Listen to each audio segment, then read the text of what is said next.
Welcome to my series of basketball videos where I'll be comparing various NBA grades against each other. I'm doing this because I find that a lot of the basketball videos comparing players on YouTube are too focused on the big names, and sometimes compare players from different positions. For example, lots of people compare Jordan to LeBron and Kobe to Duncan, just because of their similar levels of achievements, but since those players play different positions and have different styles of play, it's not an interesting comparison.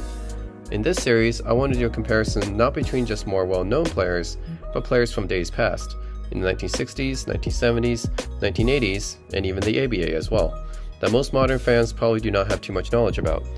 Also, as much as possible, I want to compare players that play similar positions and have similar play styles. To me, that's a more interesting and fruitful comparison. I'll be using 6 different metrics to compare each player. The first category is scoring. This category will be defined by each player's career points per game, peak points per game both in the regular season and playoffs, and number of scoring titles. Rebounding. This category will be defined by each player's career rebounds per game, peak rebounds per game both in the regular season and playoffs, and number of rebounding titles. Passing. This category will be defined by each player's career assists per game, peak assists per game both regular season and playoffs, and number of assist titles. Efficiency and advanced metrics. This category will be defined by each player's career true shooting percentage per and win shares per 48, both in the regular season and playoffs. The reason I use true shooting percentage is because it's more fair to guards. Field goal percentage tends to be biased to big men because of their height and play style closer to the basket. I also put in win shares per 48 here because it encompasses efficiency along with other attributes to give you an idea of how many wins a player contributes to his team. Defense. This category will be defined by each player's all defensive selections, defensive win shares, and defensive player of the year awards. The reason I'm not using blocks and steals in this comparison is because I want to compare the achievements of older players that modern fans might not have too much knowledge about, and players in the 1960s and early 1970s do not have steals and blocks tracked. Awards. This category will be defined by All-Star appearances, All-NBA selections, MVPs, Finals MVPs, and championships as the first, second, or third best player. The reason I have to only count championships as a top 3 player on the team is because otherwise you get into the situation where, for example, Robert Horry has 7 rings and Karl Malone has 0, and it's not representative of how much better a player is if they weren't a top 3 player on their team contributing to a championship. I know including All-Star selections is a little bit controversial because it's fan voted, but ultimately this is what the Hall of Fame uses in their criteria to induct a player, as unfair as it sounds. Also, I'll be including ABA stats and awards and using them as equivalent to their respective NBA stats and awards.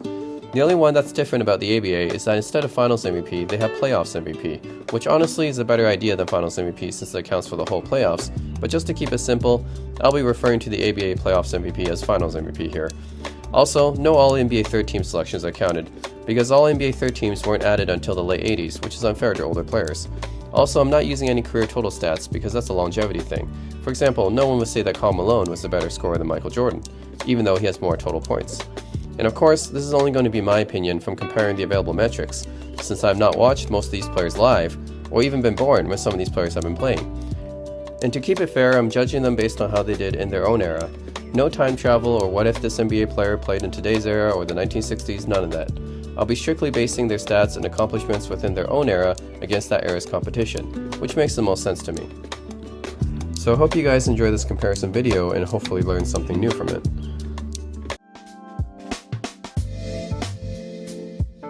The 14th episode in the series looks at 2 offensive guards who both made their mark as part of different dynasties in the early 1970s. Earl Monroe was a playground legend, a dynamic scorer and playmaker that earned the nickname the Pearl and Black Jesus for his showmanship and ball handling. He started off as the primary scorer for the Washington Bullets team that went to the NBA Finals, before becoming part of one of the greatest backcourt duos in NBA history along with Walt Frazier of the New York Knicks, nicknamed the Rolls-Royce backcourt.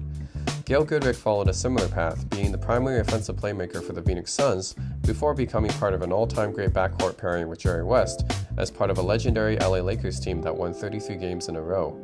Which player had the greater career though? Let's find out. In the scoring category, it's very close as both players had a substantial prime where they averaged 20 to 25 points a game and then quickly trailed off in their later seasons.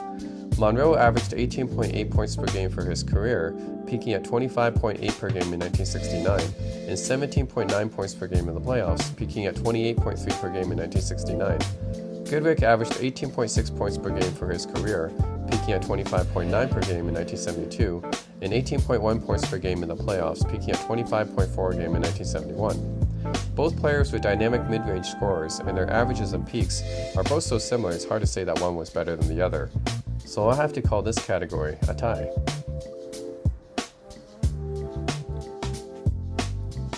In the rebounding category, it's much the same story, as both players had such similar averages. Monroe averaged 3 rebounds per game, peaking at 5.7 a game in 1968, and 3.2 rebounds per game in the playoffs, peaking at 5.3 a game in 1969. Goodrich averaged 3.2 rebounds per game, peaking at 5.4 a game in 1969, and 3.1 rebounds per game in the playoffs, peaking at 4.6 a game in 1970. As with the scoring, both the averages and peaks are so similar for both players. It's hard to give one the advantage, so I'll also have to call this category a tie as a result.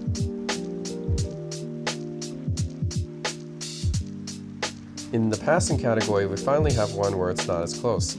Monroe averaged 3.9 assists per game for his career, peaking at 4.9 a game in 1969 and 1970, and 3.2 assists per game in the playoffs, peaking at 4.1 a game in 1971. Goodrich averaged 4.7 assists per game, peaking at 7.5 a game in 1970, and 4.2 assists per game in the playoffs, peaking at 7.6 a game in 1971.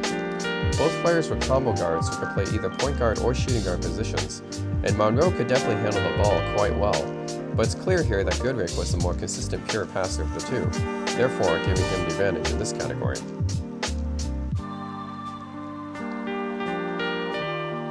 In the efficiency and advanced metrics category, it's pretty close, as both players have almost the same true shooting percentage and the same PER, with Monroe slightly ahead in win shares per 48. However, I don't think it's enough to definitively say that he's better, so I'll have to call this category a tie. In this category, neither player was well known for their defense, and no all-defensive selections for either player are evidence of this. In this category, it's very close, but given the fact that Monroe played fewer games than Goodrich while also piling up a few more defensive win shares, I'll give the ever so slight advantage to Monroe. In the awards category, it's very close. Both players have exactly one All-NBA First Team selection, one championship as a top 3 player, and 3 finals appearances. What makes this comparison really interesting is that 2 of those 3 finals appearances and the 1 championship each player had was against each other. In 1972, the Lakers with Goodrich beat the Knicks with Monroe. In the following season in 1973, the Knicks with Monroe got their revenge against the Lakers and Goodrich. Goodrich has one more All-Star appearance, but other than that, their resumes almost mirror each other's. It's just too close to call, and this category is also a tie.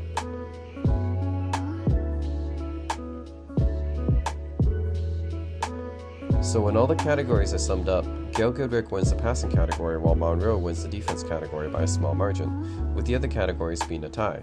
Yet another very close comparison between 2 all-time combo guards. If I had to pick, I would probably go with Monroe, as his prime was held in much higher regard compared to Goodrich's.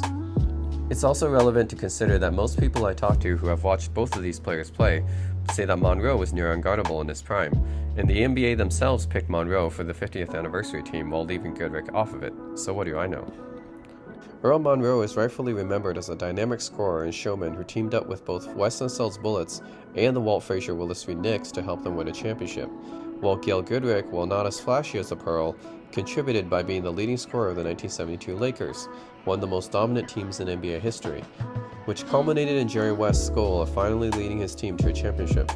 While they were not the best players on their championship teams, both players should be given more respect as 2 of the greatest shooting guards in NBA history. I hope you guys enjoy this comparison. Thanks for watching. Be sure to like and subscribe, and stay tuned for the next comparison video.